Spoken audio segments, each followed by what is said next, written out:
আসসালামু আলাইকুম ওয়া রাহমাতুল্লাহি ওয়া বারাকাতুহু। সম্মানিত দর্শক শ্রোতা, আপনাদেরকে মাহে রমজানের শুভেচ্ছা ও স্বাগতম। আমরা আজকে রমজানের একটি গুরুত্বপূর্ণ বিষয় নিয়ে আলোচনা করব, যে আলোচনা আল্লাহর নবী সাল্লাল্লাহু আলাইহি ওয়াসাল্লাম সাহাবীদেরকে করে দিয়েছেন। আন উবাইদা রাদিয়াল্লাহু তাআলা আনহু قال سمعت رسول الله صلى الله عليه وسلم يقول الصيام جنة ما لم يخرقها। হযরত আবু উবাইদা রাদিয়াল্লাহু তাআলা আনহু বলেন, আমি রাসূলুল্লাহ সাল্লাল্লাহু আলাইহি ওয়াসাল্লামকে বলতে শুনেছি যে রোজা হচ্ছে ঢাল স্বরূপ, যতক্ষণ না তাকে ফেরে ফেলা হয়।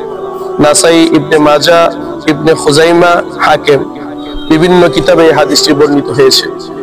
রোজা ঢাল হওয়ার অর্থ হলো, ঢাল দ্বারা মানুষ যেমন আত্মরক্ষা করতে পারে, শত্রুর আক্রমণ থেকে হেফাজত করা যায়, তদ্রূপ ভাবে ঢাল দ্বারা শয়তান থেকেও রক্ষা পাওয়া যায়। এক হাদিসে বর্ণিত আছে, রোজা আল্লাহর আযাব থেকে হেফাজতকারী। অন্য এক বর্ণনায় পাওয়া যায়, কেউ আরজ করলেন, ইয়া রাসূলুল্লাহ, রোজা কি জিনিস দ্বারা ফেটে যায়? হুজুর সাল্লাল্লাহু আলাইহি ওয়াসাল্লাম ইরশাদ করলেন, মিথ্যা ও গীবত দ্বারা রোজা ফেটে যায়। এই জন্য সম্মানিত দর্শক, আমরা রোজা রেখে আমরা আমাদের রোজাকে ফেটে ফেলবো না, ফেরে ফেলবো না, যার দ্বারা আমাদের রমজানের রোজার কোনো ফজিলত, কোনো লাভ আমাদের অর্জন হবে না।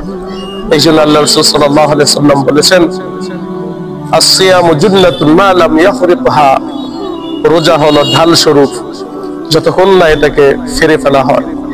এই জন্য যেহেতু মিথ্যা এবং গীবতের মাধ্যমে আমার আপনার রোজা নষ্ট হয়ে যায়, ফেরে ফেলা হয়, যে জিনিসকে ফেরে ফেলা হয়, চিরে ফেলা হয়, ওই জিনিসের দাম মানুষের কাছে থাকে না।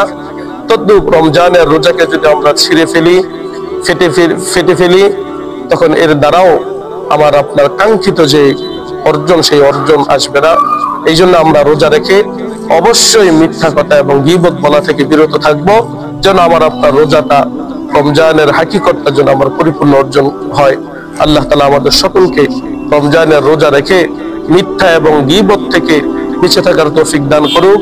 আল্লাহ তাআলা আমাদেরকে রমজানের রোজার পরিপূর্ণ লাভ অর্জন করার তৌফিক দান করুন। এবং আপনারা যারা এই ভিডিও শুনতেছেন, অবশ্যই আপনারা প্রচার করবেন। আপনার প্রচারের মাধ্যমে আরেক ভাই যদি এর উপর আমল করে, আল্লাহ তাআলা ওই ভাইয়ের আমলের নেকি আপনার আমল নামাতেও আল্লাহ তাআলা দান করবেন। আল্লাহ তাআলা আমাদের সকলকে আমল করার তৌফিক দান করুন। আসসালামু আলাইকুম ওয়া রাহমাতুল্লাহি ওয়া বারাকাতুহু।